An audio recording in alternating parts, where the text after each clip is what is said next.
कहाँ के प्रेम चिड़ैया कहाँ रे उड़ी जाए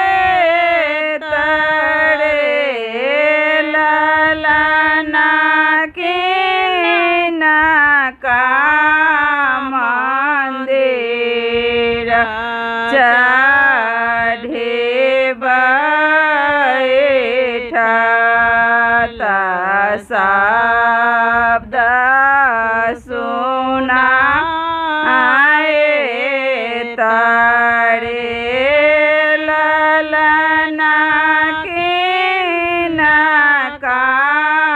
मंदिर चढ़े बैठा शब्द सुनाए तड़े पूर्व के प्रेम चिड़ैया पाछे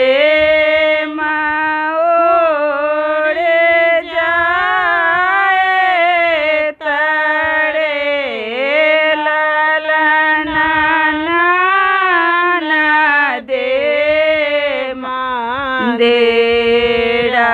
चढ़े बैठा शब्द सुनाए तड़े ललना दे मंदिरा चढ़े शब्द सुनाए तड़े भन कहाँ मछिया बैठा लया सोचे के मोड़ो से रसा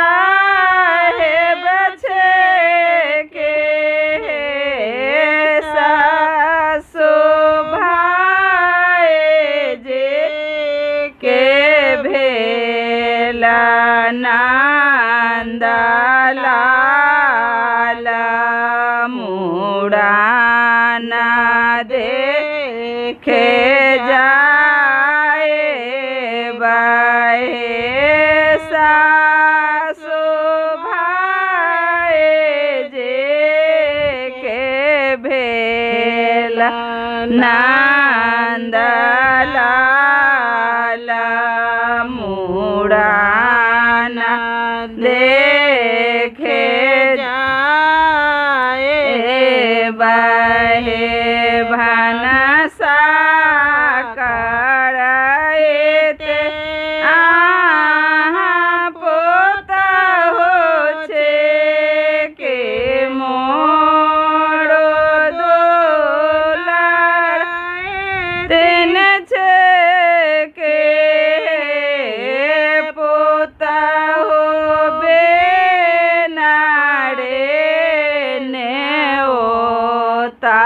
जानू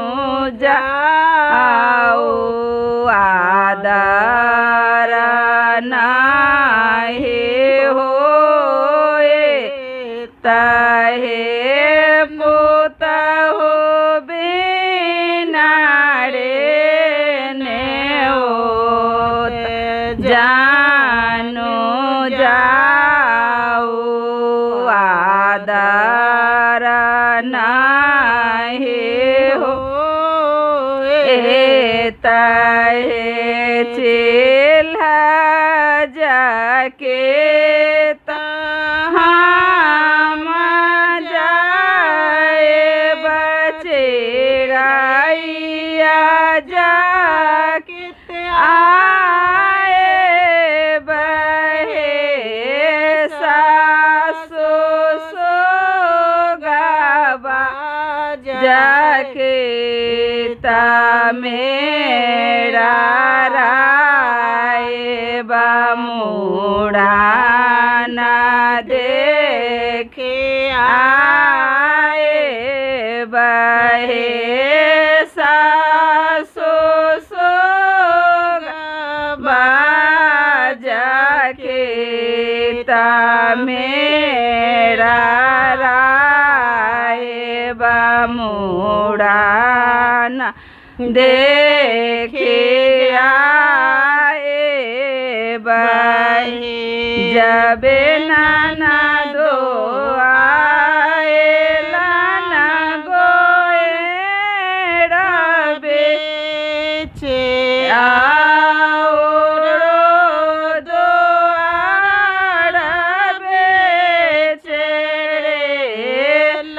लना कोठे में से निकालन भाव जो खेसाड़े आंगना माँ बेचा पासाड़ा नारे लालना कोठे में से निकालल भाव जो खेसाड़े आंगना बेचा पासाड़ा रे नाना दो खाए ले होए होड़े खेसाड़े चेता उगरे पान हे नाना दो खाए ले होए होड़े खेसाड़े चेता उगरे